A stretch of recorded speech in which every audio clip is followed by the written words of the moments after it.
since I don't get to be on the dashboard for the channel. Oh no, yeah, you won't get to see that it's live, and I only have the chat up, and I keep trying to use I the only mouse have the chat plugged up into too. my desktop. Maybe I'll try to pull it up on my phone. Let's see. Either that It or says we're still hosting speedrun. Let's give it a second. no longer hosting. No longer hosting. Yeah, There we there we go. go. Oh wow, that's a hell of a layout. Like it? Yeah, hadn't seen that yet. That is beautiful. The layouts are all thanks to Gooby. Gooby is a Gooby's made all champ. of them. For real. All right. Well, hello to anyone that may be out there, and welcome to yet another edition of the Midwest Speedfest Runner Spotlight. We're still doing these. I'm still hosting.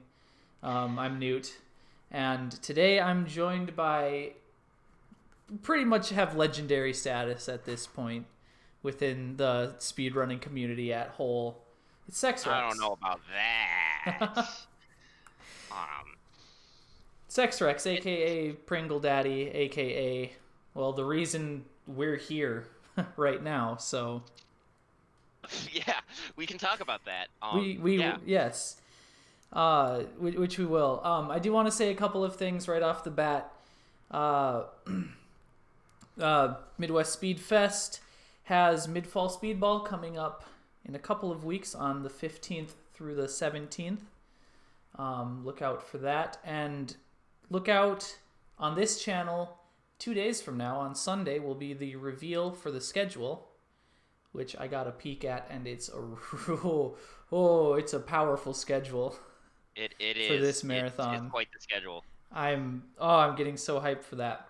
But more on that later. Check it out in a couple of days. We'll be live on this channel. Other than that, hey, SecksWrecks, how you doing today? Pretty good. Just got this new chair in today. The big gamer chair. The gamer on, yeah. It's got real official gamer out here now. There's no seat belt, unfortunately, and I didn't get any LED underglow lighting. It's not like a real gamer chair. You can add those on eventually. There'll be add-ons at some point. yeah. I'll just have to get some RGB strips and glue them down there. Easy peasy. Yeah. So, I'm guessing everyone that's going to be here knows who SecksWrecks is at this point. You don't need any. Actually, I was a little surprised how many people even at Fest I had to be like, yeah, I'm that guy. Yeah, I mean, to be fair, you do only show up at nighttime since you're on the nocturnal schedule. And yeah. No, you don't really see me. Sort of mythical, mythical really name. Enjoyed it Fest this year during the Link to the Past randomizer when it blue screened, and I was taking a nap underneath the stage, and it blue screened, and I got woken up by the clatter going on. I was like, what? Yeah. And I just pop up, and then the people who were running, I was under the stage before any of them showed up, so I just came out of nowhere. I think Razor Flame Coon actually talked about that in our interview. He said that he noticed that there were some technical difficulties going on, then all of a sudden SecksWrecks emerged out of nowhere to help fix things and then disappeared. I think that's going to be my new MO, is just always being somewhere nearby, just out of sight. It's too good. Yeah. It really adds to the mythology that is SecksWrecks. Just don't leave Pringles out overnight. No, otherwise you'll find them gone the next day. Anyway, so a lot of people know you for bringing Pringles into GDQ practice rooms going on 3 years now. But I want to talk to you a little bit about what some of the other speedruns that you've done, because you've had your hand in many games in your speedrunning career. I started formally speedrunning in the modern sense in 2012. But if we trace things way back, I'm pretty sure I could still find this notebook somewhere. Me and my neighbor used to track IL times in Super Mario World Oh, based on there how you much go. time you had left on the in-game timer. So Oh I've been yeah. speedrunning since the 90s. Oh yeah. But That's but yeah, so in 2012 I played a little game called ROM Check Fail, hmm. which if you're not familiar, it's sort of a joke where every 6 seconds your player character and the enemies all change what they are. So like you'll be Mario jumping on Goombas 1 second, and then your Link trying to stab Huh. like the ships from Space Invader.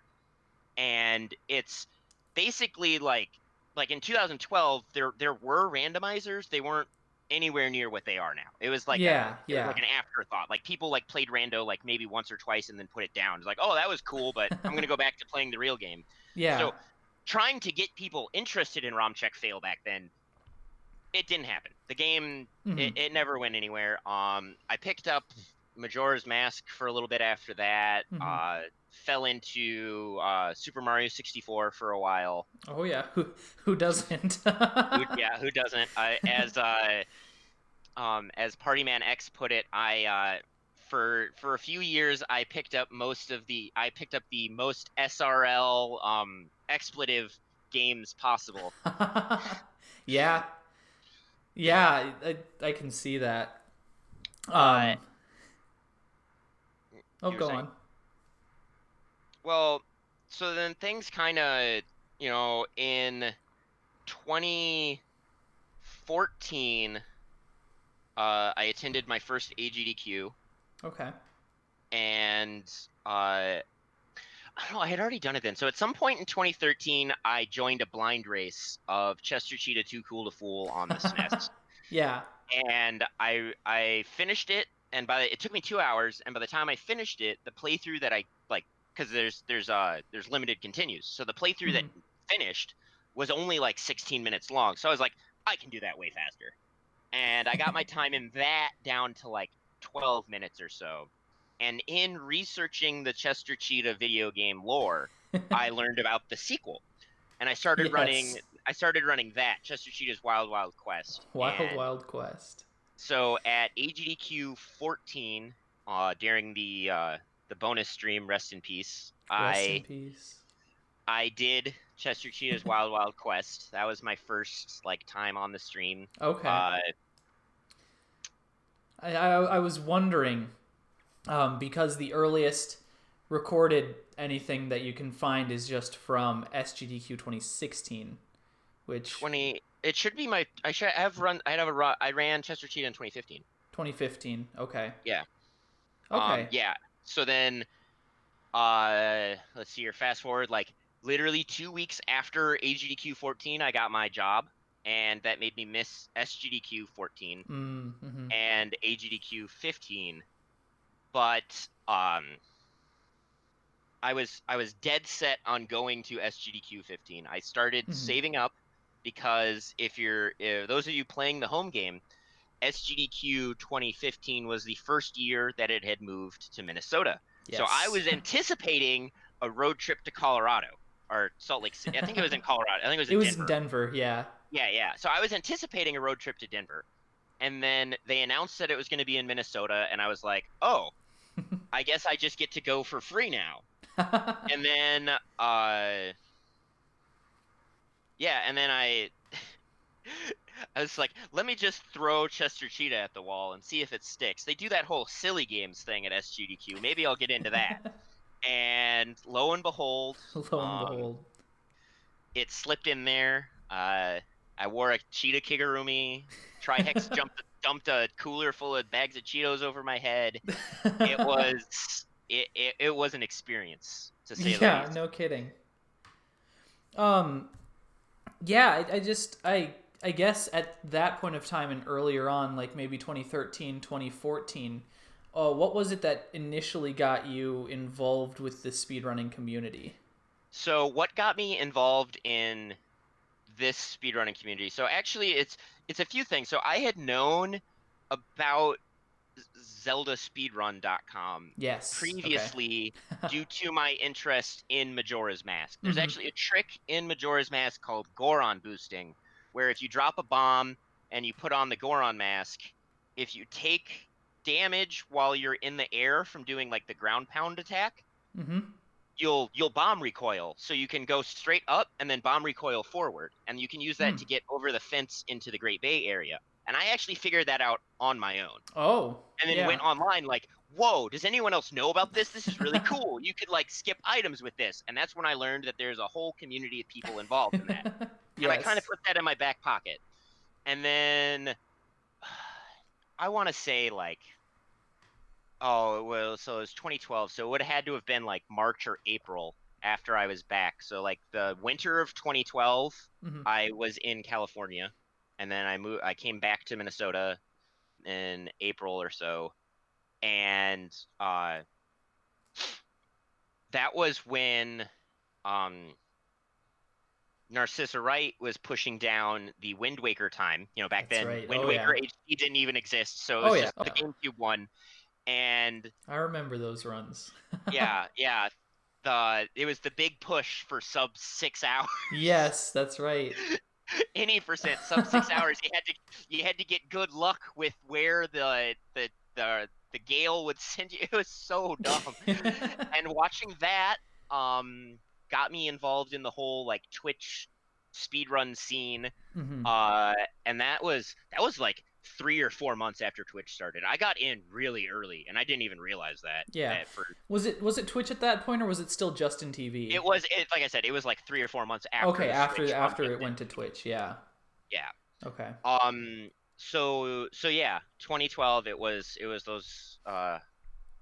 those Wind Waker runs and Goron guys 100% Majora's Mask streams that kind of got me in. Mm-hmm. I met a bunch of friends in the chats there and hang out on that antiquated piece of software we called Skype. Oh, And yeah. yeah, that's where I started picking up all of my sort of off kilter weirder speedruns. Yes, which you have several of and have ran a few of them at GDQs and other marathons since, including I've noticed a lot of shorter 2D platformers seems to be your That would go-to. indeed be my go-to. It's either a meme game on the Genesis Yep.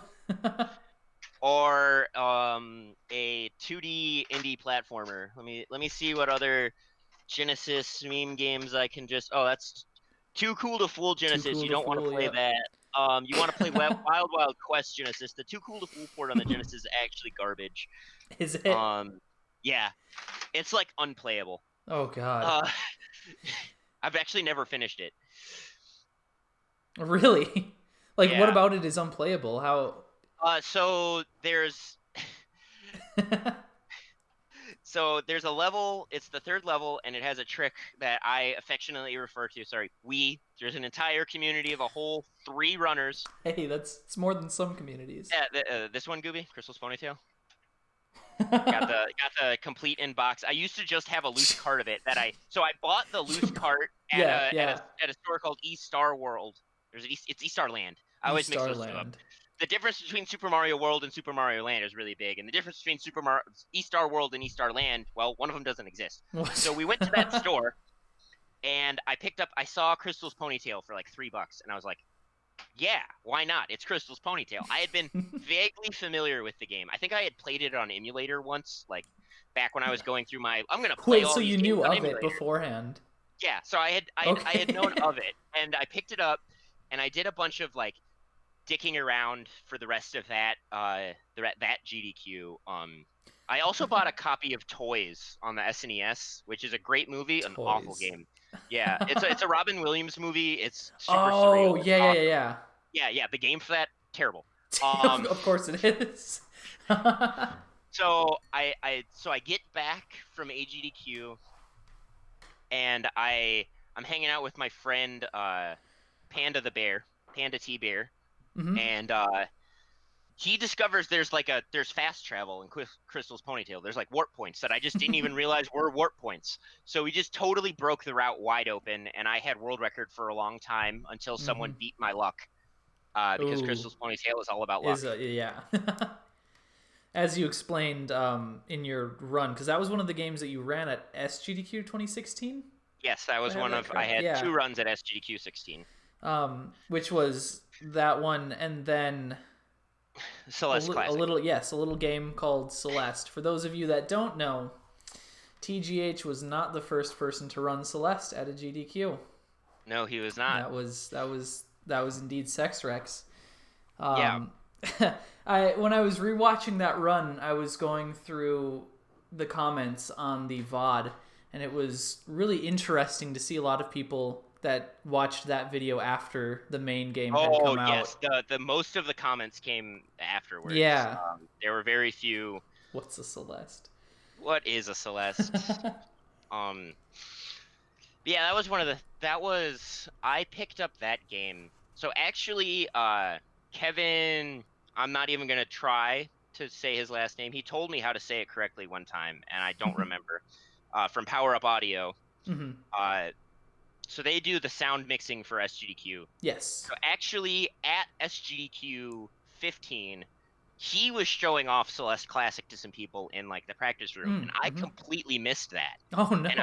I didn't play it until like 2 months later or something like that. Okay. And I was like, oh, this is kind of cool. I think I'm gonna try to get a sub 3 and 100% and then put this game away.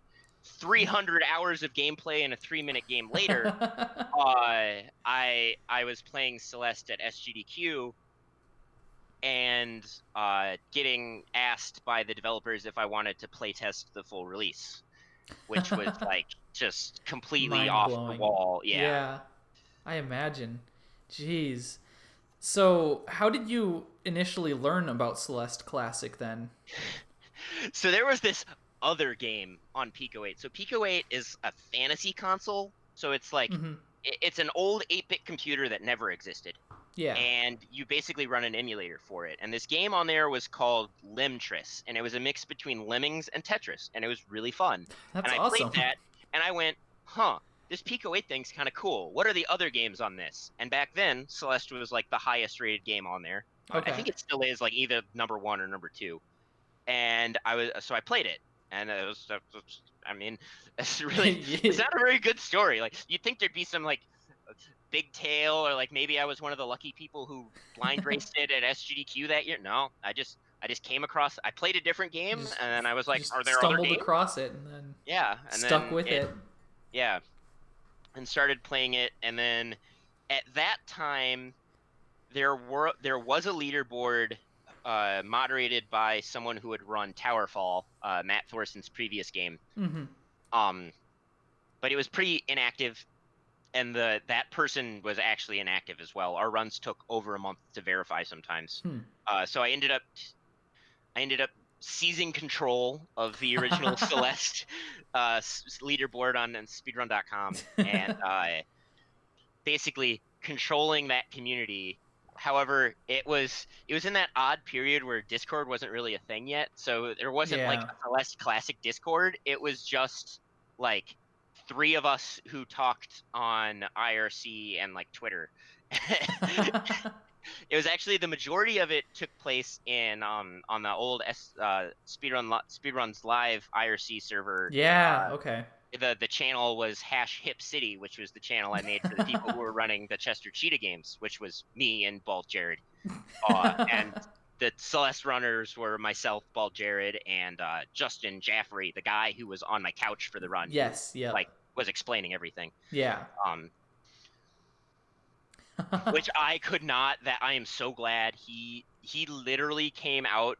He like doesn't speedrun other than Celeste, and basically came out just to do commentary for that. And it was That's just like fantastic. I'm so grateful That's that amazing. I didn't have to focus on both playing that game and trying to explain what was going on. Oh, people don't. I feel like some people tend to not realize how important offloading commentary, like during a marathon run, can be. Yeah. Like a lot of times I don't need to, but for that I definitely For that one, yeah, that's definitely a game that that you would need a little bit of concentration for. And also there's about 4 or 5 hours worth of commentary I could give for a 3-minute run. So yeah. Yeah, so going along with more games like that, I noticed that a lot of the other games that you've speedrun have been related to Game Jam titles. Yeah. So Celeste actually was a Game Jam game itself. Oh, okay. So the original Celeste was made over the course of 3 days by just Matt and Noel. Wow. Yeah, that's really incredible. impressive. Yeah. For composing music in a whole, because like Yeah, Pico 8 has a whole, like you like make sounds, and then it has like a sequencer and a sound editor, like you're like making songs on like an SNES. Like yeah. it's actually crazy. And the animation is like super smooth too, and Yeah, my gosh. All the work they did in 3 days is just so impressive. But yeah, so let's see here. I want to say, so for a while after, so like actually, like the second to last day of SGDQ 16, I broke my right hand. Oh shoot. Yeah. What happened there? Hold on. I want to hear about that story too. It's not a good story. Okay. Yeah, it's not an interesting story. But I broke my hand, and I had to, like, I was out of the game for a few months. It really sucked because I couldn't work, and I was sitting at home, and I couldn't play video games very well at all. But then, let's see here, I got back into the swing of things, and that really took me out. Yeah, well, I was gaming weight. I gamed too hard. That's really what happened. Too hard. And that really kind of took me out of things for a while. I was playing this game. After that, this game called Shuriken came out. Mm-hmm. It was a Game Jam game for Game Boy Jam. And in that one, you're a little bird and you throw shurikens. And the gimmick was you don't get your ammo back unless you physically go pick up your shuriken. Okay. So that was really interesting to me, and like the routing for all of that was really cool. And then, funny story, I asked the developer for a quick reset to go back to the menu for like not having to Alt F4 and launch the program again every time. Yeah. And it turns out that broke the run because you could just hit a save point and then hit reset and then get all your health and shurikens back. Oh my gosh. Yeah, that totally busts the entire mechanic of the game, doesn't it? Yeah. And so that got into SGDQ 17, run by Succinct and Punchy, or just Punchy now. I guess that name wasn't succinct enough. Oof. And yeah, so SGDQ 17, I was a lowly attendee. Ooh. Yeah, it's if I end up going to SGDQ, I'm going to be an attendee as well. You hate to see it. Oh no. Okay. And then let's see here. Trying to remember what other. So that Shuriken was developed by a person by the name goes by RXI, and I got another one of their games for Game Boy Jam.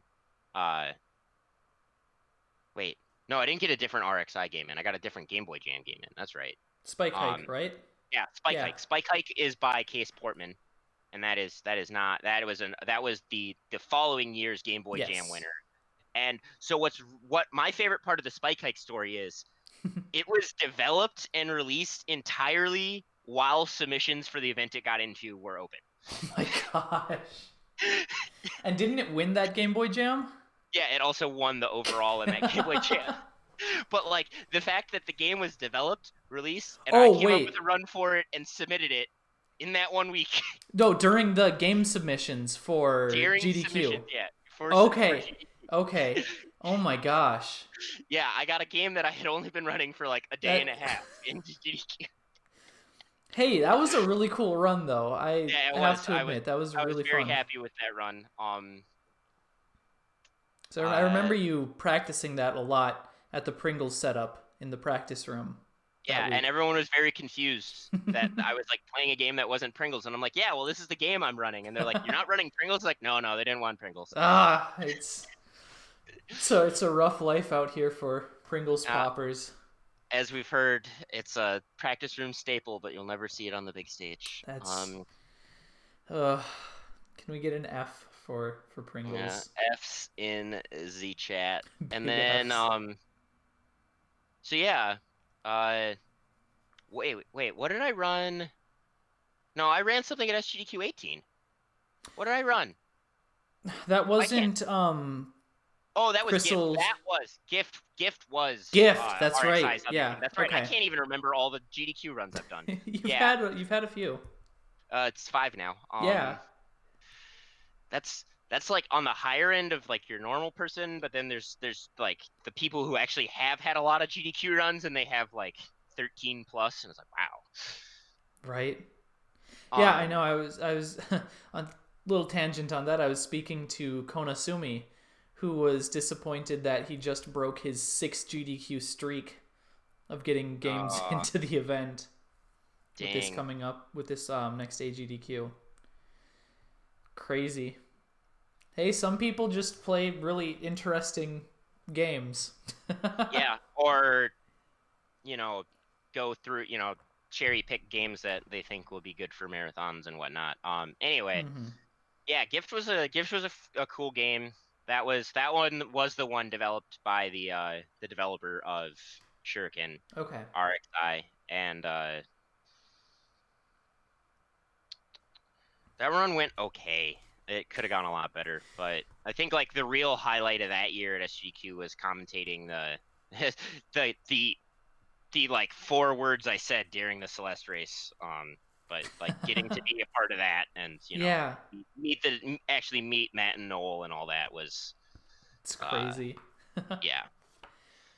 That's really cool. Yeah, so that pretty much covers your history with GDQ and the runs that you've done there and what got you into it. Now, let's talk Midwest Speedfest a little bit because I don't even know the entire history of Midwest Speedfest and the origin story here. Okay, So, do you want to talk a little let's bit get about that? so again, dating back to the far gone days of SRL IRC server, I didn't even incept the idea of Midwest Speedfest. Oh, Someone else did, and I can't even remember who it was. And they started a channel to try and organize people in the Midwest and find something, because again, this was back when SGDQ was West Coast, and we were like, yeah. well, we want to have something in the summer that we can do here. So we started Midwest looking Speedfest did around. SGDQ first. Yeah, Just saying. we we started looking around for venues and stuff. So first we tried to track down who we had, and we had like 2 people from Minnesota, a bunch of people from like the Chicago area, and a few like random Wisconsinites and Michiganites. And we were like, where do we even start looking for venues? And that's when Tony Ogbot, Mm. he is actually the person who got in touch with 2DCon because it was going to be their first year. And he was like, hey, this is a free gaming convention. Like, we could probably swing some stuff. And he fired off an email that was basically like it was like, hey, we do speedruns and we want to have a speedrun marathon at your convention. And their response was, yes, please. And that's pretty much the story of how that happened.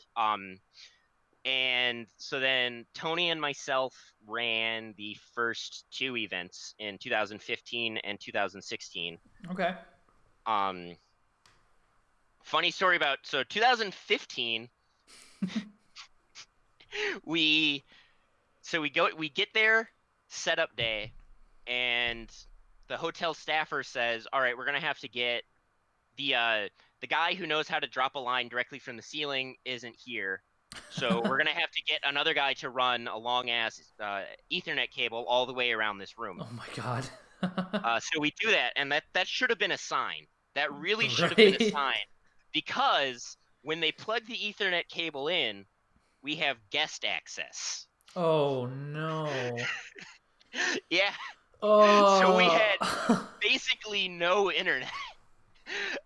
So we streamed it because the guy who knew how to change the access level of our MAC address. Just didn't happen to be there at Yeah, that was on day. vacation for that week. Oh my god.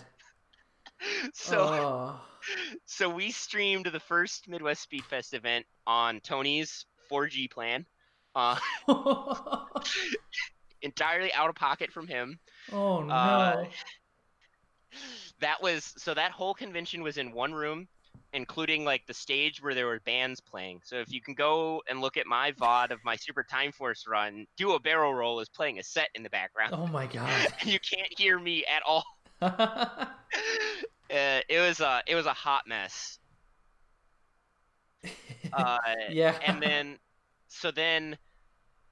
our issues with that hot mess actually trickled their way up to GDQ staff because that hotel was on the short list for being an SGDQ venue. Oh no.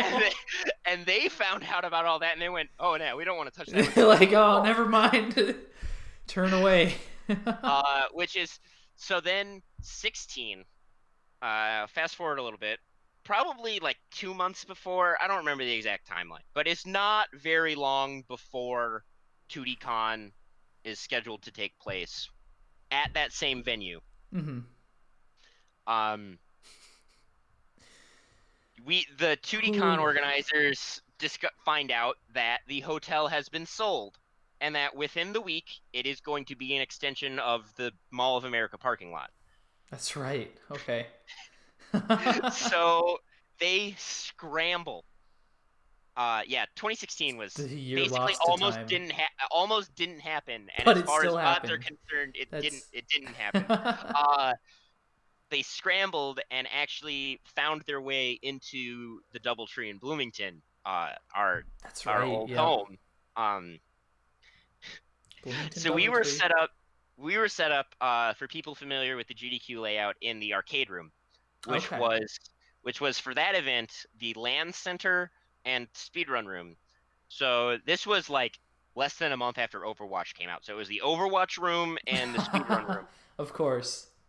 Oh my god. Which I found really funny that there were people all sitting together on a LAN playing an online game on online. It was just so silly. Anyway, I digress. We did that there, and their arcade. Oh god, is my laptop gonna like go to sleep? Their arcade was out in the hallway, like where like those arcade machines kind of extend out of the arcade room. Okay. And so that's where they had like 2 Jubeat cabs or Hubeat or whatever you call it, and like a DDR machine. And the trick was whatever acoustics of that room were, you could hear the Jubeat cab more clearly than the runner. Oh my gosh, of course you could. So that was our whole 2016 setup. And then like that one was great. We had a fire alarm went off in the middle of Mekon Box's Rowdy Ribby run, and I forgot to pause the timer, so there was just 10 minutes of timer running with no one in the room. Stream still up. Then we let's see here, what other fun things happened that year. My meme hour went off the rails. I've never had a really good run at Midwest Speedfest, which is kind of sad. Well, at a live one. I've had good ones at online ones, but not really. Yeah.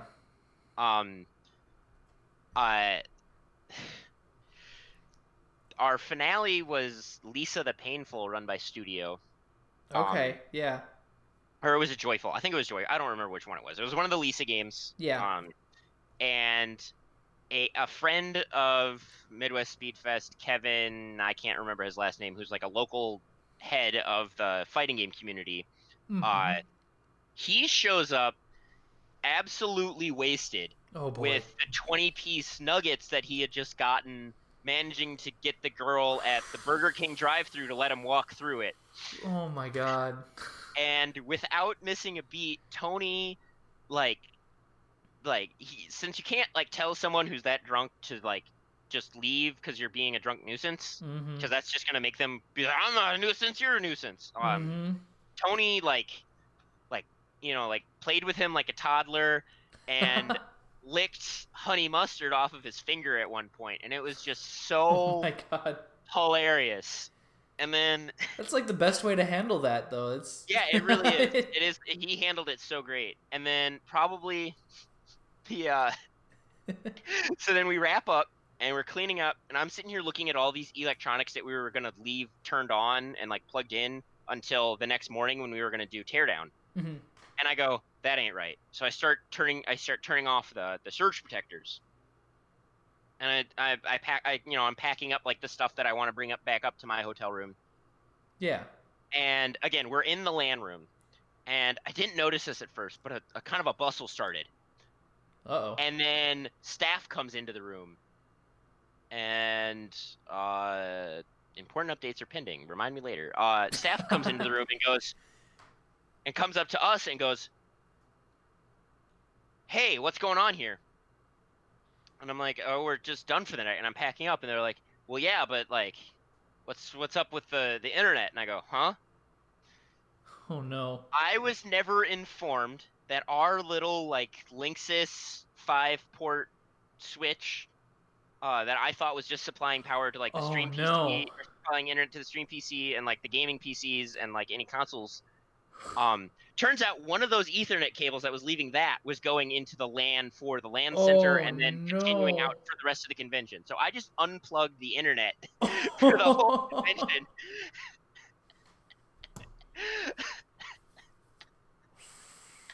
Like a champ. Oh my god. Yeah, that was really fun. You feel like there'd be like a label or something on that Right? cable, Like, like. please don't turn this off. Ooh, I guess the idea that. was, the people who knew were going to be the only ones dealing with it. But, Yeah. lo and behold, here comes me. So like that got resolved pretty quickly. You just plug the switch back in and everything works again. Mm-hmm. But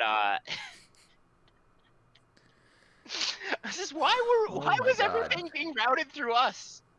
It made no sense because it wasn't like it was like a piece of hardware that we brought. It wasn't like Well, they it gave us was. this.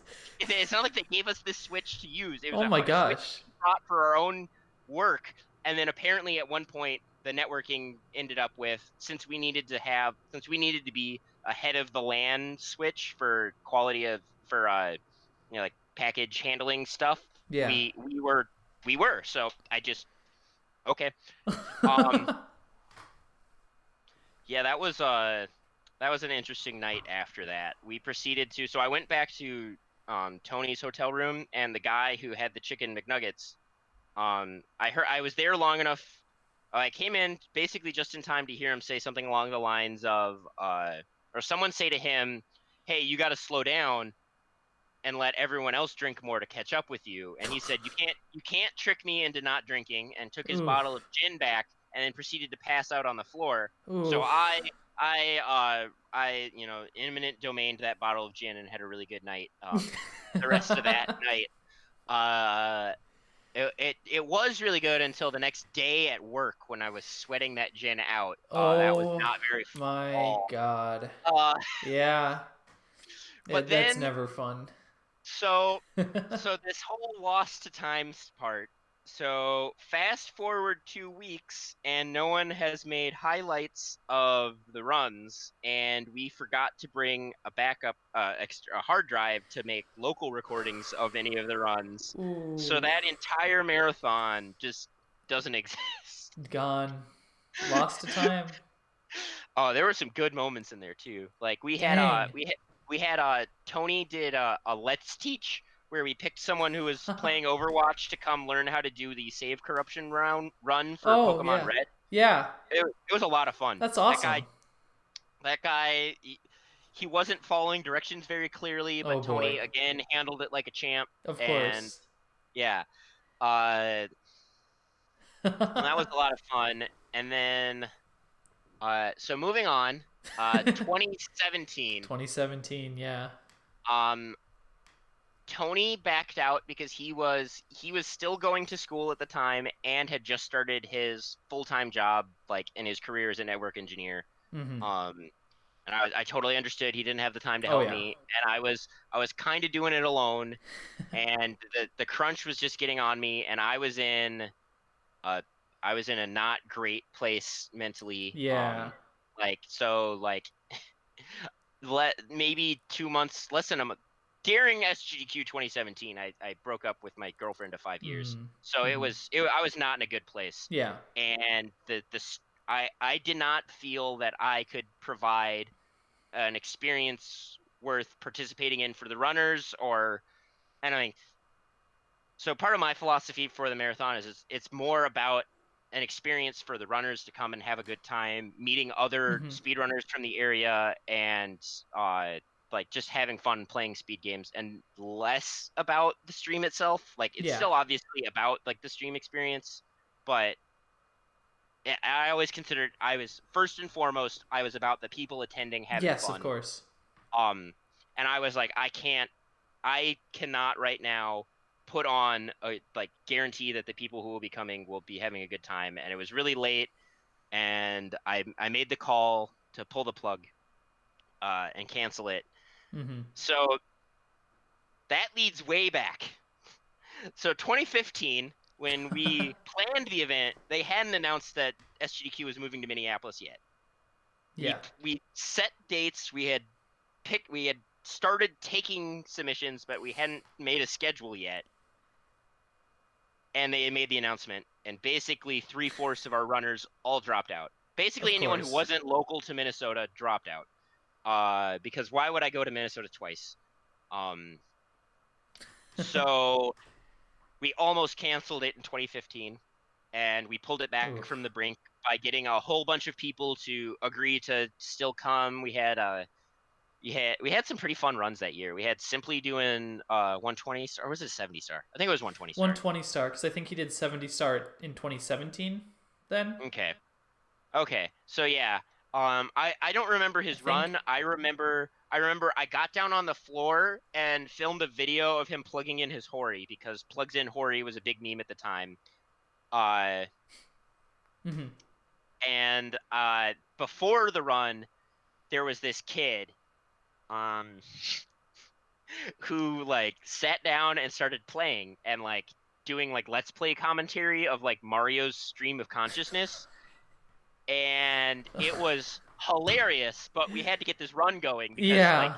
it was the last run of the day and we needed to like get it done so we could pack up and leave before the hotel kicked us out. Yeah. uh so we gently get this kid off, and I ended up seeing that kid at the SGDQs in the following years, which I thought was really funny. Actually, it was that year, because the first 2D Con took place in May. It wasn't until later that Okay. it moved till later in the year. So it was before SGDQ, and like Yeah. that, like a few months later, I saw him at SGDQ in a Cloud9 jersey, following Jeff, the Super Monkey Ball runner, around in his posse of 14-year-olds, and Interesting. Yeah. that was quite the experience. So that event almost got canceled for that reason.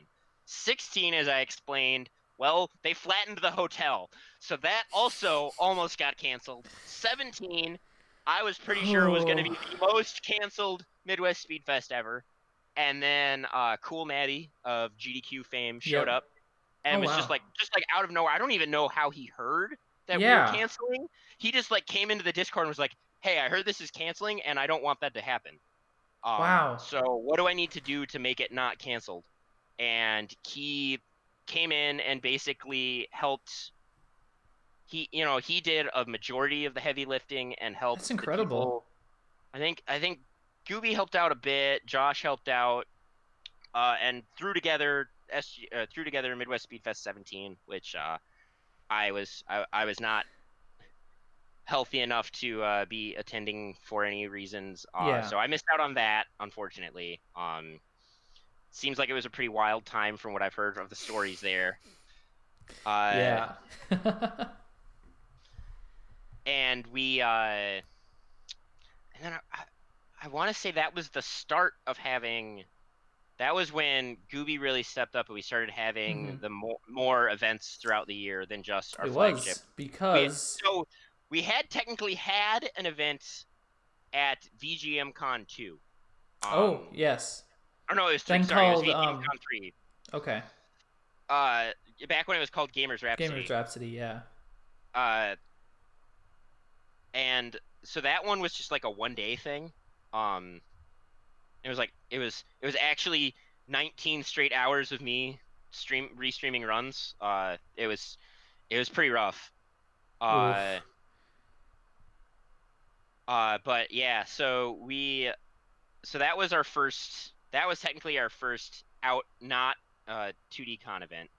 Our first, as I called it, Midwinter Speed Sprinter. Midwinter Although Speed the Sprinter. technical Yeah. name Well, yeah. was What was the technical name for uh, it? Gamers Rapidly. Gamers Rapidly. That's right. Oh my gosh, that's what that was. I remember And hearing about that at some point. yeah, Yeah. so we did that, and that one went off pretty good. There's some fun stories like so uh, Austin from Duo Barrel Roll was helping me out. Hmm. He was like big in the whole organization of all that, and he showed up. It wasn't him. It was like one of the other guys from Dual Barrel Roll showed up at like 3 a.m. or something like that with a bag with a thing of Oreos and some milk, and we just sat there. We put the milk in. They had, going back, they've had that Red Bull partnership for years. We put the milk in the Yeah. Red Bull cooler to cool it down, and then There play you go. That's sat there eating Oreos at 4 hell a.m. yeah. trying to get this marathon to work. As everything exploded on us. Although that was our best audio setup we've ever had because we had a band show up with all of their Yeah, right. uh then so that was our first not fest event, and Hmm. then yeah, Because after then I was gonna 17. say, after Midwest Speedfest 2017 was the first Speedfest event that I'd been to, which was Midfall Speedball 2017. Yes, the first edition of the Midfall Speedball. uh Yes, that was in the back of Level Up Games, right? yeah, I also did not actually attend that one on site. I did restream online Okay. overnight shifts, but Yeah. yeah. um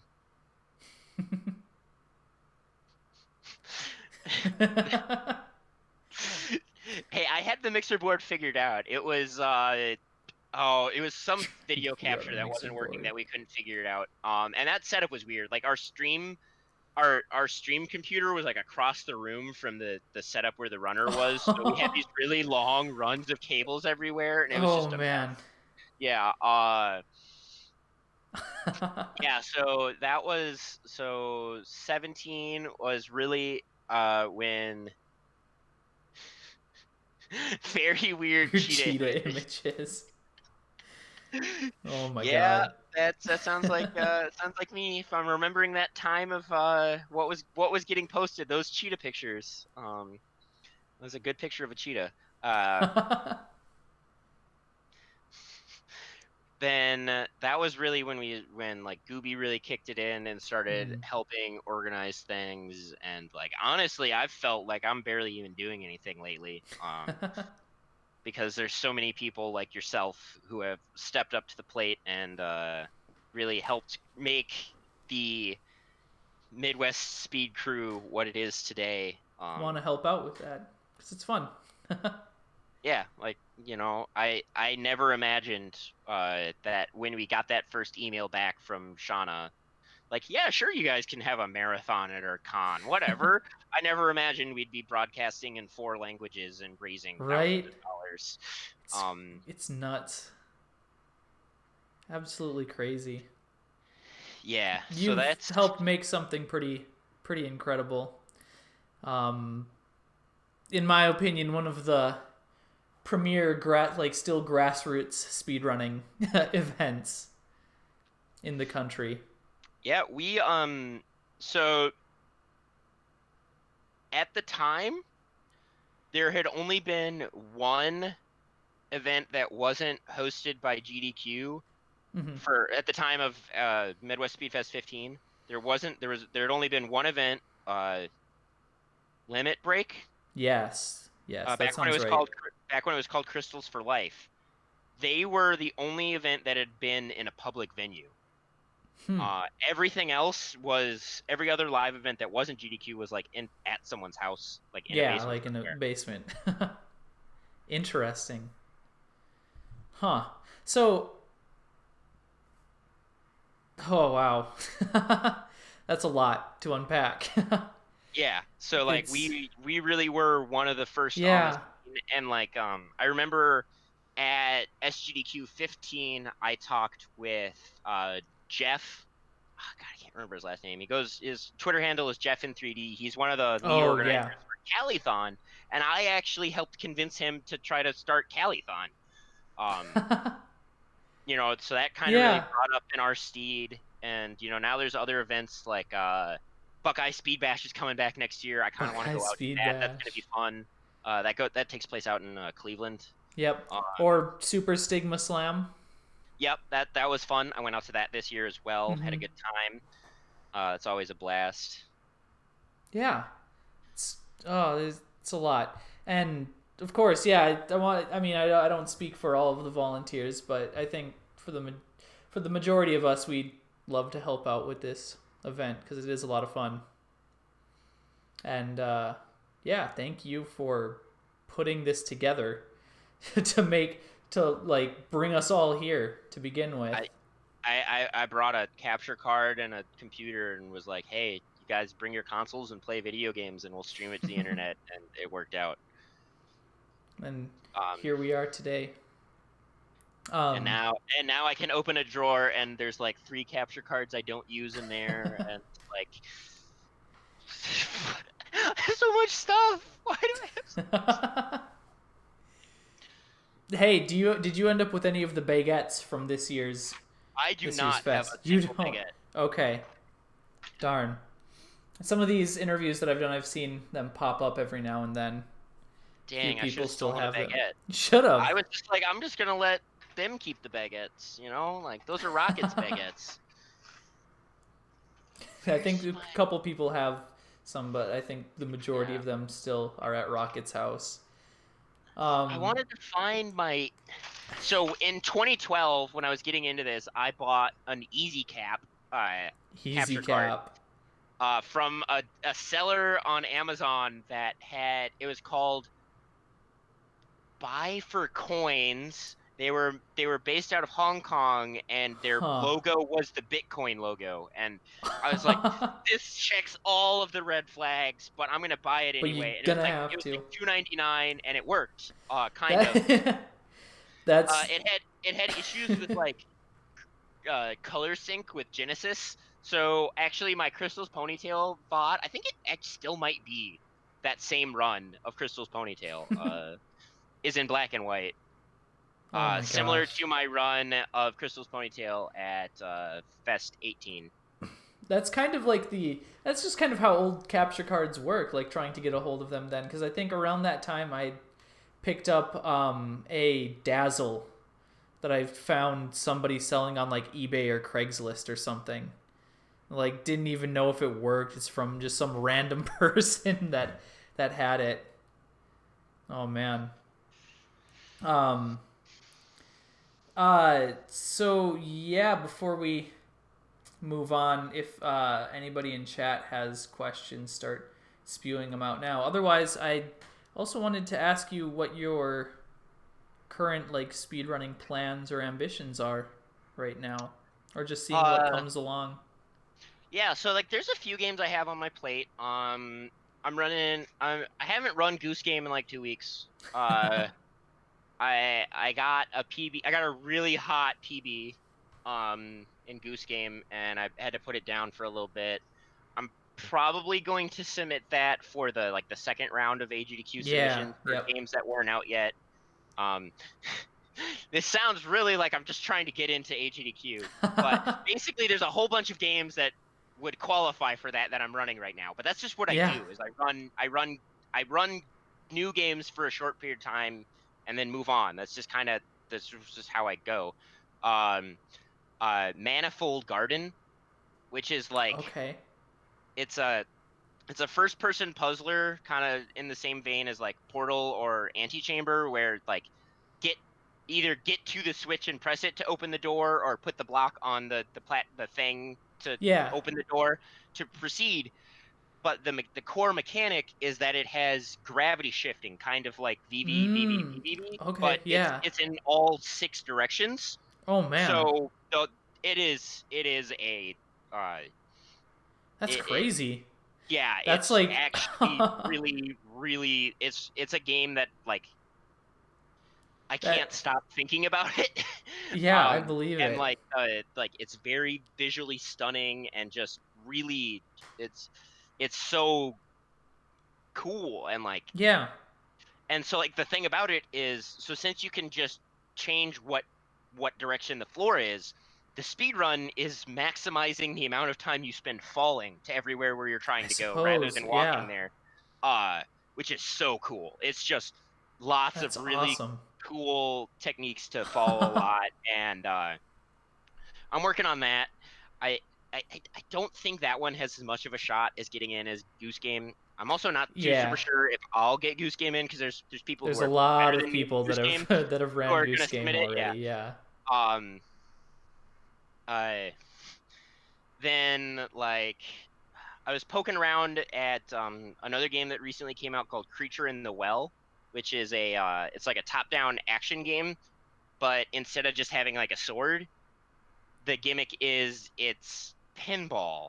So there's like balls, so like enemies will like shoot balls at you, and then you can either hit them with like one item charges them, so like it traps it in front of you and like builds up a charge, and then the other item sends it off. Huh. So it's really cool. I don't know if I'll run that one because there was this boss that like really messed me up, and like Okay. the only reason I got through that boss was getting lucky. So I don't know if I'm gonna. That's a But that's a I fascinating mechanic, though. Sorry. yeah, no, it was really cool, and it was kind of Yeah. funny because I saw it. I learned about it from a Nintendo Direct, and I was like, wow, that's really cool. And then it went to the back of my head, and I totally missed that it came out at like the start of September. And then Oh. uh it wasn't until I saw it on the Xbox Game Pass when I was playing Outer Worlds. So I was like, oh, that game came out. I want to play that, and I did. Um, Hmm. and like, there's been some other stuff I've been running lately. Like, what have I been running? What games do I play? It's a hard question to answer sometimes, TBH. Uh, yeah, I guess that's really it. Okay. Um, like I haven't I have this whole console set up. I haven't played a console game since like before SGDQ. Neither have I. Like, aside from a little bit of Twilight Princess, I haven't like casually played any console game in a long time. Yeah, okay. I guess I did practice Pringles and Ghostbusters for Stigma Slam, but like so that was like I used my Genesis, but then my NES, SNES, N64, Wii U, GameCube, Switch that are all hooked up, have just been sitting here. Oh. Um, been mostly playing PC games. Hard not to I feel when that. but the week after Fest, I upgraded my desktop, and when you have a banging PC, you kind of want to use You it. have to, right? Yeah. Dang. Are there a couple questions from Gooby first. Why is pesto the besto? Um. Well, it really comes. There's a lot of reasons why pesto is the besto. It's not always the besto. Sometimes certain types of pasta It's a bold statement. you're gonna want to have a different kind of sauce on, but like it's up there. I'm a big fan of pine nuts. I'm down with the basil. Um, I always think of the TV show Daria. There's a Oh. scene in an episode. So their family always eats some form of pasta. Every dinner that they have, it's usually different, but it's some pasta dish. Just like And a I don't different know, pasta every they day. never acknowledge it. And like some animator was like fully on this. Was like, we gotta just pasta it up. And there's this episode where the dad was a chef in the army, so he's the one who's always cooking the pasta. and he's going on and on about his fresh made penne alla pesto. And so there's like Ooh. the thing that's going on. Yeah, he made the pesto himself. Oh yeah, I can get So behind that. yeah, of course you can.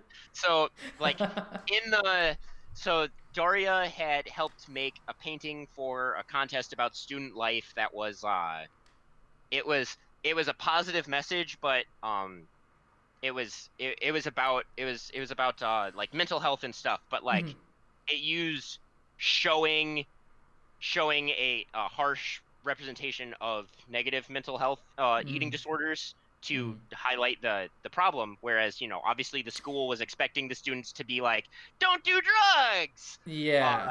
so they got in trouble for it. And the like the dad's speech was like, if this penne alla pesto was supposed to be macaroni, if you were grading this penne alla pesto on the as if it were macaroni and cheese, it's bad. But as far as penne alla pesto goes, it's really good. Oof. And yeah, no, and then he when he serves it, he's like, you guys got to eat as much of this as you can while it's still fresh. You don't want to refrigerate this. Once you do, the pesto starts oxidizing, and once it oxidizes, it gets funky. That's very true. That's a real thing. It is a very real thing. That's why it's really hard to find like decent pesto like at the store or something like that. Yeah, I just settle for Aldi pesto, and it's awful, but it gets the job done. It's okay like the first time you open the jar, and then like if you don't use that whole jar right then, Right. it's gonna oxidize. But so he pisses off the mom, and she dumps the whole bowl of penne alla pesto on his head, and he like licks his lips and he goes, "Yep, it's oxidizing." And I just like that scene just sticks with me every time anyone talks about pesto, and no one ever knows what I'm talking about when I talk about the penne alla pesto oxidizing, and I feel really bad about that. But now you do. But now I do, and now other people do too. No, that's a really hard thing to deal with. Pesto oxidizing, and like I mean, there's a lot of foods that it's like you need to eat this like 30 minutes after it's put together, or else it's gonna be awful. Yeah, which stinks because I want to share my pesto with the world. You gotta show up with like the moral and pestle and like do it fresh. Right? Just bring my basil plants to Fest next time and make it there. It's like when you go to like is it teppanyaki, the place where the style where they cook it like in front of you? You get it's like that, but like it's like a teppanyaki place, but for pesto. Right at the table. Oh man, there we go. Gotta patent that. Also, Gooby asks, as a long beard apprentice, teach me the secrets of the beard ways. So the big secret is I don't cut it. So like I know you might think that like if you want to get a beard this long, you're gonna need to shave every day. The trick is I don't shave. Wow. I just let the beard grow. That's and then I got beard oil and a comb. There you go. Like, when I'm feeling really, really, like after I shower, rub some oil in there, run a comb through. People are always like, "Wow, you really do a lot of stuff." And it's like, not really. It's like you not brush your teeth after a shower? Like I spend less time combing my beard than I do brushing my teeth. Like, beard oil is the play, and beard it was hard to find beard oil that didn't smell like like burnt stuff or leather. And I was like, oh god, I don't want to smell like that crap all day. And I finally found a company that has it's fucking lavender sage, and it's hell yes. Yeah, so I just come out of the shower. So I use a rose scented soap, or no, I use a lavender now. Oh. So I come out of the shower smelling like full on lavender, and it's great. That's amazing. Yeah. Lavender smells great. Who wouldn't want to smell like lavender? Or just right? Like all these amazing I want to flowers. Smell like wood. No, fuck that. I want to smell like lavender. Oh, forget that. Throw some money in the swear jar there.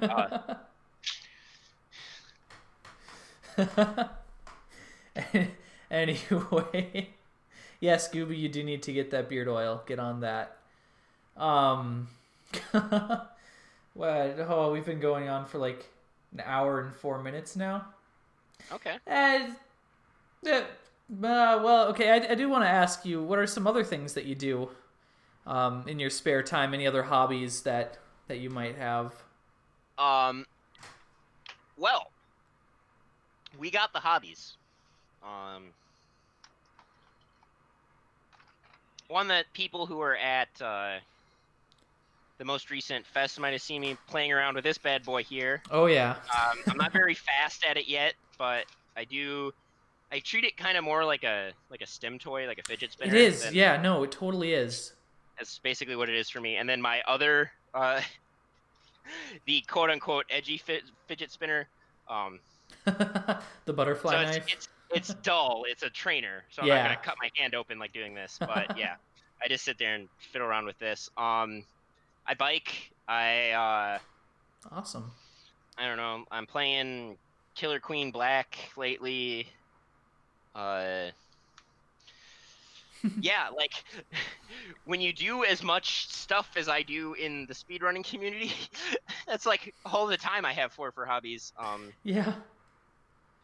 Uh, Yeah. Those end up being your hobbies. yep. But yeah, I mean that's I Yeah. don't play music. I listen to a lot of music. What kind of music do you listen to, if I may ask? All kinds. Like All kinds. I feel I that. really do, like some people will say that and like they're when I hear someone say that, that's a challenge. Um, I will find something they dislike very quickly. Okay. Like my favorite is when I hear someone say like, "Oh, I love odd time signatures," and I'm like, "Oh yeah, really? Like let's talk about Eastern European folk music." And they're like, "No, no, no, no, no, no. I meant prog rock." I love odd time signatures. I heard this song that was in like 7/8 once. That's like, Yeah, right. That's an odd time signature for sure. oh, Really out crazy. there. Yeah. Um. I can talk odd time signatures. I was in percussion ensemble all through college, Okay. and there was a song that we played by Pat Metheny called "The First Circle."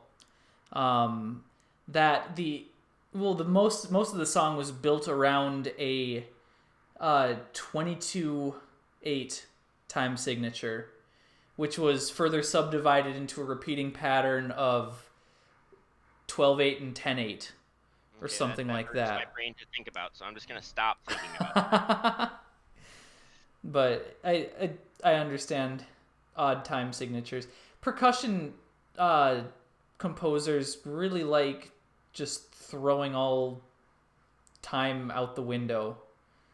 There was another piece that we played that was like 10 minutes long or something and contained like 115 um like switched time signatures like 115 times in the song. What? Yeah. Why? Going like 7/8, 5/8, then like 4/4, the 7/8, 5/8, and then like throwing in some like twos and fours in there. It was nuts. Oh man. So as a challenge, I tend to think that I like a lot of kinds of music. So try to figure out something that I wouldn't Oh, like that'll be that tough. you enjoy. Because I think most of the time you hear that from people and you're like, yeah, sure, that's just you like not being committal. But like I know you and I know that you're actually like a music nerd and like you will appreciate if I send you Eastern European folk music, you'll appreciate it. I haven't listened to much Eastern European folk music, but I do. There's I do like it. I listen to a radio station here in the city. It's called KFAI, Oh and yeah. on my drive into work on Wednesday nights, that sounds right. Tuesday nights. On my drive into work on Tuesday nights, it's during the show Balkan Jamboree, which is a whole 2-hour show dedicated to Balkan music, and it's just That's awesome. yeah, it's so cool. Like the the, the wide variety of types of music I listen to just listening to KFAI is really what like opened my mind to all kinds of stuff. Yeah. I think I heard a Serbian folk band at the state fair this year, if I remember correctly, playing at the International Bazaar. Oh Anyway, yeah, the they just International Bazaar always has good stuff, and like there's this at the the stage over by the DNR building. yeah, yep. There's this like I want to say Chilean or Peruvian like pan flute band that Let's comes back go. every year, and they slap. That's They go awesome. so hard. Like, oh, I love it. Or one year at Cafe Caribe, which is like in that building kind of by the DNR, but like where all those Yeah. bars are. Yep, yep, yep. There was a band playing, and they were doing like they had hand drums, and they just had one like sitting out in the audience that you could join in, and That's like awesome. I joined in on that for a little bit, and that was That's a so lot of much fun. fun. Yeah, it was just so cool. I love that kind of stuff. Yeah. And oh god, I want to get hand drums. I want to like I play do too. things again. What do you have? Hmm? What kind of hand drums do you have? I said I'd like to get some too. Oh, you'd like to. I Yeah, thought you said yeah. I have to. I was like, oh, I yes. Because I remember you have. I mean, you played percussion. You have a lot of instruments, and I don't actually own that many percussion instruments though. Just because, yeah. well, when I was in college, my director is like one of the biggest percussion nerds of all time. And just like half of the equipment at the school belonged to my director. Got it. But yeah, and that stuff costs money. That it does. That it does. I had a Bogeron in high school, but I think my parents still have that. Not a hand drum. It's an Irish drum. Yeah. But yeah, I don't actually own any hand drums right now, which is really sad. Yeah. Well, I think we've gone on for a while. Gooby, if you want to start figuring out host stuff. Every time we do this, we let the guest choose who to host after we're done. And hey, I think I know who to throw it to. oh, okay. Already have an idea? Yeah, well, I just hopped on to check, and it looks like TootyCon is doing their extra live stream for this year, and it just started, and apparently they're playing Goose Game. So well, that's too perfect. Yeah. Gooby, if you can do that, you're kind of in charge of that. Before we go, SecksWrecks, thank you so much for coming and doing this, coming and talking. Thank you for doing all of these and helping us out in all the other ways you do. It's a lot of fun. Thanks to everyone who watches, participates, helps out. It's this is a really special community that I'm really glad I've helped foster and bring local nerds together for some fun and a good cause. It's amazing, and thank you so much for putting all of this together and bearing with us over the past couple years. Yeah, thank you so much. And everybody else out there, remember mid-fall or Midwest Speedfest, this channel will be going live again on Sunday night. I don't know exactly off the top of my head what time it's at. This Sunday, November 3rd, to reveal the schedule for Mid-Fall Speedball. Stick around, watch that. It's a crazy schedule. It's nuts. Really good. Like I thought the the fest schedule this year was crazy, which it was, but even this event's schedule is it's pretty incredible. Anyway, there's that. Mid-Fall Speedball will be airing on this channel November 15th through the 17th. And yeah, oh shoot, what is Mid-Fall raising money for again? Off Off the top of my, I need to write. Oh my god, Can't believe I haven't written this down somewhere. Is Juliet. it St. Jude's? Okay, Here we go. that's right. For some reason, I still had like Able Gamers on my mind, but yeah, 15th through the 17th, raising money for St. Jude's. Check it out, and I think we're ready to head over to the 2DCon stream. Yeah, thank you, and thanks to everybody for watching. Catch you next time.